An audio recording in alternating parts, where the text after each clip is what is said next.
오늘은 종교개혁주일인데 제가 특별히 지난주부터 광고하지는 않았습니다. 종교개혁주일에 대해서는 1년에 한 번씩 꼭 듣게 되기 때문에 이제는 거의 전문가 수준이 아닌가 생각합니다. 마틴 루터가 95개 반박문을 비텐베르크 성당에 그 정문에 붙이면서 개혁의 기치를 높이 들었습니다. 오직 은혜, 오직 믿음, 오직 성경으로 구원받는다. 이것은 당시 카톨릭이 면죄부를 판매가면서 마치 거기에 구원이 있는 것처럼 선전하는 것에 대한 반박이었습니다. 그렇지 않다. 하나님의 은혜로 구원받지 어떻게 우리가 면죄부 따위를 사서 구원받을 수 있느냐. 그렇게 일어난 종교개혁의 불길이 켈빈, 스빙글리, 마틴 부버, 존 낙스, 또 존 웨슬리, 수많은 종교개혁자들을 거치면서 개혁은 이루어져 왔습니다. 우리 대한예수교 장로회는 이 켈빈의 개혁 전통에 서 있는 교회입니다. 그래서 종교개혁의 전통 가운데 켈빈의 그 뒤를 이은 개혁교회 위치에 서 있다는 것을 기억하시면 좋겠습니다. 오직 믿음, 오직 성경, 오직 은혜로 구원받는다는 우리의 종교개혁의 기치는 그렇습니다. 어떤 인간의 공로도 구원에 영향을 끼치지 않는다는 것입니다. 오직 은혜로만.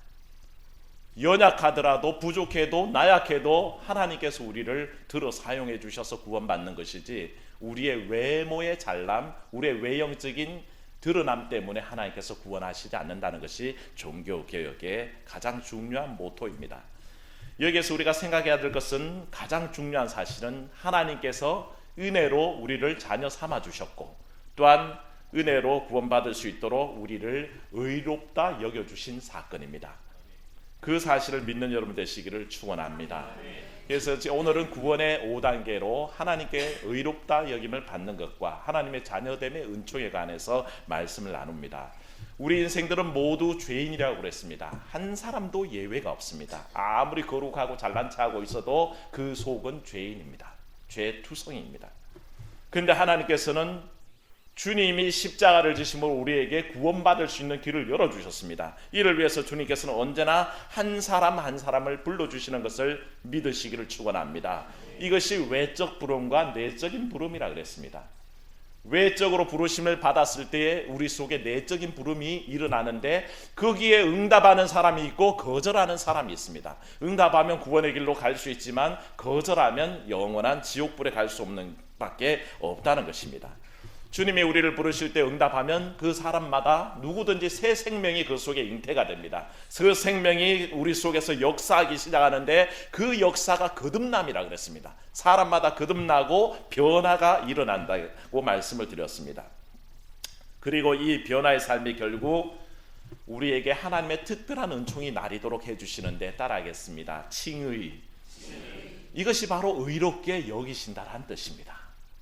한 사람이 구원받는다는 이 과정 속에는 자기 죄를 자각하고 하나님의 부르심을 받고 회개하고 변화하는 역사들이 쭉 일어나서 진행되다가 결국에는 최후 깨닫게 되는 것이 뭐냐? 하나님께서 나를 의롭게 여겨주셨구나 하는 것을 깨닫게 된다는 것입니다. 이것은 놀라운 사건입니다. 1849년 12월 어느 날 모스크바 광장에서 도스토옙스키와 그의 동료들이 이제 막 사형당하기 위해서 묶여가지고 눈을 가리고 그렇게 서 있었습니다. 이제 방아쇠만 당기면 도스토옙스키는 사라질 겁니다. 그가 사라지면 동시에 우리가 잘 알고 있는 그 유명한 소설들 다 없어집니다. 죄와 벌, 까마조프가의 형제들, 악령, 이런 우리가 지금도 수작이라고 얘기하는 그 문학작품들이 사라지겠죠. 막 병사들이 방아쇠를 당기려 할 때에 그때 마차 한 대가 급하게 광장으로 치고 들어옵니다. 들어오면서 한 사람 관리가 문을 열고 내리면서 사형 집행을 정지시킵니다. 그리고 한 장을 꺼내서 읽기 시작하는데 도스토옙스키와 그의 모든 동료들의 죄를 황제 이름으로 사면하노라. 이 얘기가 선포되자마자 조금 전까지만 해도 죽음의 위기 가운데 있던 그들이 한꺼번에 다 생명을 얻게 되는 역사가 일어났다는 것입니다. 그리고 그 세계적인 문학 작품들이 다시 부활하게 되는 거죠. 쓰여지게 될 수 있는 기회를 얻은 겁니다. 이 사건을 통해서 우리는 돌아봅니다. 죄악에 빠져 죽을 수밖에 없었던 인생들입니다. 사형당할 수밖에 없었고 죄 가운데 죽을 인생들인데 하나님 아버지의 사면령이 우리에게 떨어진 줄로 믿습니다. 하나님께서 중지시켰습니다. 여전히 죄인된 모습을 가진 인간들이지만 하나님께서 의롭다고 인정해 주시고 그 죄를 사하여 주셨습니다. 그리고 죄인에 불과한데 하나님께서 우리를 불러주시기를 감히 의인이라고 불러주셨습니다. 여러분들은 한번 자신을 돌아보십시오. 내가 과연 의인이라고 불릴 만한 자격이 있는지를 돌아보십시오. 그래서 이 물음 앞에 서는 사람은 누구든지 스스로가 그렇게 불릴 자격이 없다는 것을 깨닫게 됩니다. 로마서 본문을 통해서 확인하겠습니다. 23절에 뭐라고 했습니까? 같이 읽습니다. 시작. 모든 사람이 죄를 범하였음에 하나님의 영광에 이르지 못하더니. 아멘. 이것이 진리입니다. 그게 우리 인생의 모습입니다. 유대인이나 헬라인이나 남자나 여자나 노인이나 소년이나 부자나 가난한 이나 건강한 이나 연약한 이나 모든 공통된 인간의 속성이 한 가지 있다면 죄인이란 것입니다. 죄 아래 살아가고 있고 누구든지 시편 14편에 말씀한 대로 의인은 없나니 하나도 없다는 것이 진리입니다. 이런 인간에게 주어진 무거운 짐이 하나가 있습니다. 뭐냐 하면 오늘 본 말씀에서 그것을 율법이라고 합니다. 구약의 사람들은 율법으로 구원받을 수 있다고 생각했습니다. 그래서 많은 것들을 만들어 놓고 인간이 노력하기 위해서 그것을 지키면 구원받는다라고 생각했습니다. 그런데 사도 바울의 통찰에는 이 율법이라는 것이 결코 지킬 수 있는 것들이 아니었습니다. 오히려 오늘 본 말씀에 뭐라고 합니까? 율법은 죄인임을 깨닫게만 한다는 것입니다. 율법을 돌아보건대 내가 그것을 다 지킬 수 없고 결국에는 가만히 보니 나는 스스로 죄인임을 깨달을 수 있다는 그것이 율법의 역할이라고 규정하고, 그러면 율법이 그렇게 정죄한 이들을 구원할 이가 누구냐? 바로 예수 그리스도인 것을 믿으시기를 축원합니다. 주의 은혜가 구원한다는 것을 발견하고 사도 바울이 이것을 우리에게 역설하고 있습니다. 사람이 자기의 노력으로 얼마나 선하게 살 수 있습니까? 확인해 볼까요? 법만 잘 지키면 사람이 의로운가요? 교통법규만 잘 지키면 그 사람을 의롭다 부를 수 있겠습니까? 남에게 해코지 않고 산다고 그 사람을 의로운 사람이라고 얘기할 수 있겠습니까? 반은 맞고 반은 틀립니다. 우리는 스스로 그렇지 못한 자신을 발견합니다. 이 세 가지 물음 속에만 해도 나는 아직까지 부족하다는 것을 깨닫습니다. 더 따져볼까요? 우리는 얼마나 많은 사람들을 오늘도 지나쳐 왔습니까? 그런데 그 많은 사람 중에 얼마나 어려움 당한 사람들이 있고 또 얼마나 가난과 배고픔에 허덕이는 사람들이 있습니까? 그들에 대해서 여러분들은 냉정하게 지나오고 있다는 것을 고백해야 됩니다. 얼마나 많은 양심의 갈등을 경험하고 살아갑니까? 그런데 우리는 그 양심에 끄러낌 없이 행동하는 일관성이 있는 사람입니까? 그렇게 물어봐도 우리는 거기에 자신이 없습니다. 얼마나 이 사회가 부도덕하고 부정직한지를 알고 있으면서도 우리는 눈 감아주면서 살고 있습니까? 그 문제 하나만 가지고도 우리는 자신이 없습니다. 결국 우리는 의로운 존재냐 물었을 때에 천만에요. 우리는 절대 의로운 존재가 아닙니다. 근데 하나님께서 칭의, 의롭다 여겨주실 뿐입니다. 오늘 주님께서 우리를 의롭게 여겨주심을 믿으시기를 축원합니다. 하나님께서 값없이 그 은혜로 전적으로 의롭다고 여겨주셔서 구원의 반열에 세워주신 것이지, 의인으로서 구원받을 수 있다 해서 우리가 의인 되어서 구원받고 있다는 것은 착각입니다. 이것이 바로 칭의의 사건의 본질입니다. 칭의는 우리가 전적으로 바뀌었다는 뜻이 아닙니다. 속에서부터 다 바뀌었다는 뜻이 아닙니다. 단지 하나님께서 의롭게 여겨주셔서 구원의 반열에 세워주신 다음에 우리는 한 길을 향해서 가고 있는데 다음 주에 우리가 나눌 제목인데 따라합시죠. 성화. 그것이 완전해져 가려고 노력하는 길입니다. 그런데 현재 우리 모습은 단지 잠시 가리고 있을 뿐이고, 우리가 의롭다 하는 것은 하나님께서 인정해 주셔서 그렇게 의롭다고 임시로 칭함을 받고 있다는 것입니다. 제가 어렸을 때 배가 아프면 저는 언제나 할머니에게 뛰어갔습니다. 우리 현우 군도 아마 할머니에게 뛰어갔을 겁니다. 할머니에게 뛰어가면 할머니는 예외 없이 이 배를 까디짓고 배를 어루만져 주시면서, 인섭이 배는 똥 빼고 할머니 손은 약손이다, 그렇게 한참을 어루만져 주시면 신통방통하게 낫죠. 맞습니까? 이게 이상하게 나아요. 그렇게 어루만져 주시면 낫게 돼요. 그러고는 아이고 아이고 예쁜 내 새끼, 그리고 엉덩이를 톡톡 두드려주고 보냅니다. 그리고 그 얘기를 듣고 있다가 저희 어머니가 그래요. 아이고 배 아프다고 울기만 하는 놈이 뭐가 이쁜 새끼라고 그러십니까? 그러면 할머니가 그렇게 대답하십니다. 아이고 배 아프다고 나한테 뛰어왔으니 이쁘지. 얼마나 이뻐. 배 아프다고 울고 있지 않고 그래도 할머니한테 배까지 짚고 들어누워서 칭을 대니 귀여운 내 새끼지. 그렇게 얘기를 하고 납니다. 그때를 생각하면서 제가 요즘 우리 선후배를 그렇게 자주 만져줍니다. 선후배는 똥 빼고 아빠 손은 약손이다. 그리고 예외 없이 아이고 내 예쁜 내 새끼. 근데 가만히 보면 전적으로 다 예뻐서 그런 게 아닙니다. 말썽도 많이 피우고 개구쟁이 짓을 하고 힘들게 하는 것이 분명한데도 할머니의 관점에서는, 아빠의 관점에서는 그 손주는 착한 손주입니다. 그 자식은 착한 자식입니다. 언제나 예쁘고 언제나 사랑스러운 나의 사람으로 인정해 주신다는 것입니다. 그게 객관성과 주관성의 차이입니다. 객관적으로는 절대 의롭지 않습니다. 모자라는 사람인데도 하나님은 주관적인 입장에서 의롭다 여겨주시고 네가 착하다라고 인정해 주시는 게 칭의의 사건이라는 것입니다. 내가 완벽해졌다고요? 어림없는 소리입니다. 내가 하나님 보시기에 한 점 흠이 없다고요? 택도 없는 얘기입니다. 우리는 여전히 부족한 모습 그대로 가지고 있는데 단지 하나님께서 은혜로 우리를 의롭다 여겨주시고 하나님의 자녀 삼아주셨습니다. 이게 놀라운 칭의의 사건이라는 것입니다. 오늘 이 하나님의 마음을 이해하시기를 축원합니다. 우리 주님의 마음이 그렇습니다. 잘난 척하고 혼자 할 수 있는 듯이 뻗팅기고 있기를 원하시지 않습니다. 하나님께서는 부족함을 고백하고 나는 연약합니다, 나는 부족합니다, 나는 죄인이로소이다 하고 하나님 앞에 뛰어오기만 하면 하나님께서는 자신의 주관적인 입장에서 비록 그것은 모든 것이 내 원래 모습은 더럽기 거지없는데 하나님은 깨끗하다고 인정해 주신다는 것입니다. 저는 의사도 아닙니다.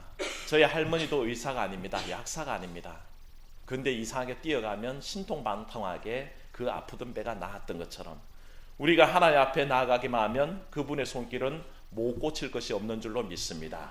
나아가면 됩니다. 나의 죄됨을 내어놓으면 되고 나의 연약함을 내어놓으면 되고 나의 부족함을 내어놓기만 하면 됩니다.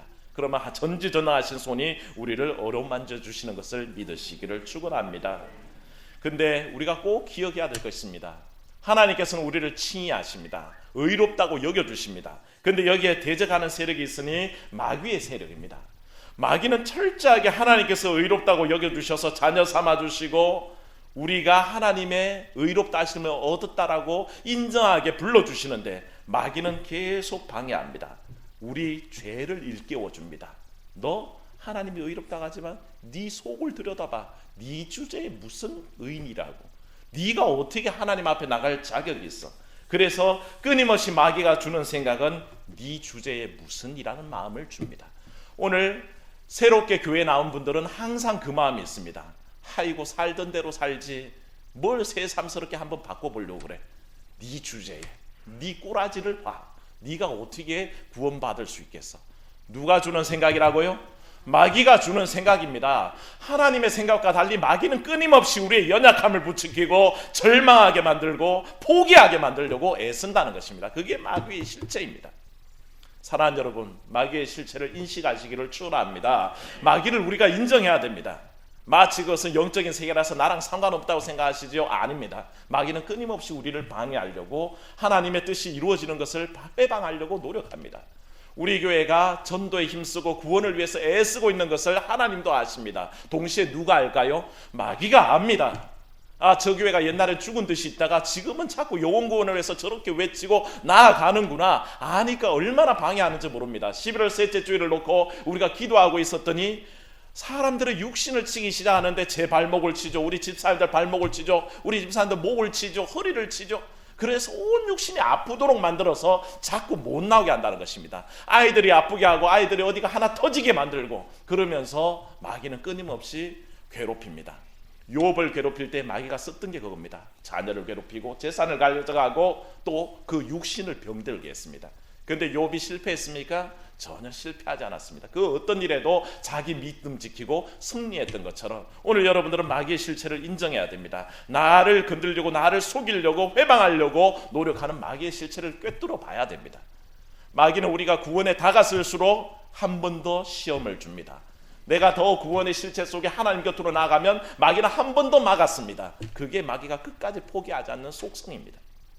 오죽했으면 마틴 루터가 종교개혁을 진행하면서 고백한 찬송시가 있습니다. 내 주는 강한 성이요 방패와 병기 되시니 큰 환난에서 나를 구하여 내시리로다. 그리고 한 노래가 뭐죠? 옛 원수 마귀는 이때도 힘을 써 모략과 권세로 무기를 삼으니 땅 위에 누가 당하랴. 그게 마틴 루터의 고백이었습니다. 우리 종교개혁의 시조가 되는 루터조차도 선한 일을 시작하려고 그럴 때, 개혁을 시작하려고 그럴 때 마귀가 막아쓰고 방해하는데 그 권세를 이길 자신이 없어서 내 주님께만 의지한다라고 그렇게 고백하는 것을 우리가 봅니다. 그 하물며 우리가 뭐간데 우리 힘으로 마귀를 대적하겠습니까? 주의 권능으로 이겨내시기를 축원합니다. 마귀에게는 능력이 있습니다. 마귀는 사람의 생명만 건드릴 수가 없습니다. 그 영혼만 건드릴 수가 없습니다. 단지 스스로 실수해서 나락 속으로 떨어지도록 유인할 뿐입니다. 그런데 마귀는 그것을 건드릴 수 없을 뿐이지 하나님이 행하시는 권능을 거의 다 그대로 행한다는 것입니다. 무서운 얘기죠. 그 권능으로 사람을 미혹합니다. 광야에서 예수님을 시험할 때 마지막 시험이 뭐였습니까? 높은 곳에 올라가서 세상 만국의 영광을 다 보여줬습니다. 그리고 뭘 요구합니까? 나에게 경배하면 이 모든 영광을 너에게 주겠다라고 약속합니다. 주님께서 뭐라고 하셨습니까? 오직 주 우리 하나님만 경배하라 하였다. 마귀야 물러가라. 그래서 마귀를 내쫓아버리셨습니다. 그런데 그때 마귀가 영광을 보여주면서 나에게 경배하면 이 모든 것을 주겠다 한 것이 거짓말일까요? 정말일까요? 예? 잘 이해하셔야 됩니다. 정말입니다. 마귀에게 그 정도 권능은 있다는 것입니다. 그 정도 권능은 갖고 있습니다. 마귀가 지금을 힘을 쓰면 우리에게 얼마든지 육신의 쾌락을 줄 수 있습니다. 돈을 줄 수 있습니다. 명예도 주기도 합니다. 지식도 줍니다. 마귀도 그 정도는 할 수 있습니다. 그런데 대가가 다르다는 것입니다. 마귀는 그런 것들을 주면서 뭘 요구합니까? 나에게 경배하라는 것입니다. 경배하면 어떻게 합니까? 그 영혼을 빼앗습니다. 하나님께서 그런 것을 우리에게 허락하실 때는 전적인 사랑입니다. 사랑으로 그것을 통해서 더욱더 하나님 앞에 나아오고 하나님의 은혜를 감지하고 살아가도록 그것을 주십니다. 마귀는 왜 줄까요? 그것을 통해서 영혼을 빼앗으려고 유혹하는 겁니다. 미혹하는 겁니다. 그래서 마귀가 그런 권능을 갖고 있습니다만 마귀로부터 오는 것인지 하나님으로부터 오는 것인지를 분별하는 영적인 분별력이 여러분들에게 있기를 축원합니다. 가려내야 됩니다. 마귀는 끊임없이 우리를 흉계로 꾸며내서 그것을 우리 신앙생활 가운데 자기 속으로 그 영혼을 끌어당깁니다. 하지만 이겨내시기를 바랍니다. 하나님께서는 우리를 의롭게 여기시고 자녀 삼아 주셨습니다. 부조한 것들을 일깨워서 하나님에게서 떠나게 하는 것은 마귀의 계략이요 흉계입니다. 하지만 부족해도 연약해도 감싸주시는 우리 하나님의 사랑하심이 있습니다. 너는 나의 사랑하는 애기야. 나는 네가 제일 소중해 하고 그렇게 말씀하시는 주님을 오늘도 만나셔야 합니다. 너는 부족해도 내 새끼야. 너는 연약해도 내 사랑하는 자녀야. 좀 모자라도 넌 나의 최고의 존재야 하고 껴안으시는 그 주님을 발견하면 오늘도 우리는 하나님 앞에서 의롭게 되는 역사를 경험할 줄로 믿습니다. 의롭게 여긴다는 말의 원어적인 뜻은 디카이오라고 합니다. 그것은 옷을 더 껴입다란 뜻입니다. 제가 언젠가 말씀드렸지만 이 시커먼 옷을 입고 있지만 이것은 제가 인간의 모습을 가리기 위해서 단지 성직으로 서기 위해서 가운을 입고 이게 사실은 목줄의 상징입니다. 목줄은 누가 하죠? 짐승이나 노예들이 목줄을 하죠. 그래서 제가 주님의 종입니다 라는 뜻으로 이게 목줄의 상징이 스툴입니다. 가운도 역시 인간의 모습을 감추고 이건 주의 종입니다 라는, 그래서 주님이 나를 종으로 끌고 다니심을 상징하고 있다는 것입니다. 그래서 사람의 모습을 감추고 오직 성직만 드러나도록 그렇게 늘 가운을 입습니다. 자꾸 목사님들 중에 어떤 분들은 가운을 안 입으려고 하는데 그것은 잘못입니다. 그 가운을 저는 그래서 낮 예배 때는 입고 찬양 예배 때는 열린 예배로 또 벗기는 합니다만, 그런 의미가 있다는 것을 이해하시고 보면 될 것 같습니다. 칭이란 말이 디카이온데 이것은 더러움을 가려주는 옷과 같습니다. 시편 31편 1절에 뭐라고 하셨냐면 허물의 사함을 받고 자기 죄가 가려진 자가 복이 있다 그랬습니다. 허물이 사해지고 자기 죄가 가려진 사람이 복이 있다는 것입니다. 이렇게 생각해 볼까요? 어떤 여러분들 여성분들이 갑자기 외출할 일이 생겼습니다. 이놈의 친구가 연락을 사전에 주지 꼭 10분 전에 연락을 줘서 급히 보자 그럴 때에 오늘 집에 있는 동안에 머리도 안 감았고 얼굴도 아직 화장도 안 했어요. 이놈의 머리를 하려면 샴푸를 하고 에센스도 바르고 그렇게 해야 예뻐지는데 그럴 시간이 미치 없습니다. 그럼 여러분들 어떻게 하시죠? 모자를 씁니다. 경험자들이죠. 예, 이분들은 잘 안다는 뜻입니다. 머리를 말아 올려서 지저분한 거 다 감추고 모자를 싹 눌러 쓰고 얼굴에 문 바르고 예쁘게 입술을 그리고 나면 볼만해요, 안 하며? 볼만합니다. 네, 충분히 감춰집니다. 그게 모자에 감추어진 아름다움이라고 표현할 수 있습니다. 칭의의 사건에 그런 의미가 있다는 것입니다. 내 모습은 아직 변하지 않았습니다. 나는 아직도 죄악된 모습을 갖고 있고 나는 아직도 연약한 모습을 갖고 있습니다. 하나님께서 지금 당장 나를 지적하시면 나는 설 자리가 없습니다. 마귀가 그 약점을 파고든다 그랬습니다. 내 연약함을 알게, 부족함을 알게 마귀는 끊임없이 그 약점을 쪼으면서 공격을 하고 있다는 뜻입니다. 그런데 그게 질 수는 없습니다. 잠시 가려지는 이것이 칭의의 사건과 더불어서 앞으로 우리에게 일어나는 사건은 성화의 사건입니다. 지금은 아니지만 점점 더 예수 그리스도를 닮아갈 것이고 점점 더 하나님의 거룩하심을 닮아가도록 하나님께서 인도하고 계신다는 것입니다. 다음 주에는 그것을 우리가 같이 묵상할 터인데, 지금은 연약해도 하나님께서는 일단은 덮어주셨습니다.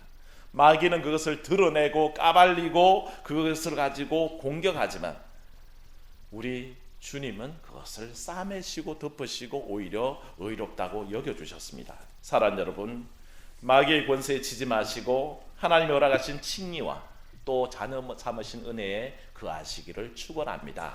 그때에 우리의 구원의 한 단계가 또 높아진다는 것을 마음속에 믿으시기를 바랍니다. 기도하겠습니다. 은혜로우신 아버지 하나님, 이 시간에 우리를 의롭다 여겨주시고 하나님의 자녀 삼아주신 은총을 돌아봅니다. 우리의 속사람은 아직 바뀌지 않았습니다. 연약함이 그대로 남아있고 부족함이 남아있습니다. 마귀가 우리를 일컬어 네 같은 게 무슨 예수 믿는 사람이냐 하면 설 자리가 없습니다. 하지만 아버지 하나님, 부족해도 용납해 주시고 연약해도 싸매어 주시고 찬찬 모자라는데도 오히려 의롭게 여겨주시고 자녀 삼아주셔서 감사합니다. 감격하여 아버지 은혜 가운데 거하게 하시고 따라갈 수 있도록 하나님 역사하여 주시옵소서. 오늘도 갈등하며 주 앞에 나온 사람들이 있습니다. 내가 과연 그리스도인인가, 내가 교회 가는 의미가 무엇일까 때문에 고민하는 이들이 있습니다. 하나님께서 아버지 그 마음속에 찾아가 주시고 연약한 우리를 그대로 받아주시는 그 하나님의 자비로우심을 깨달아 알게 하여 주시옵소서. 주 예수님 이름으로 기도하옵나이다. 아멘.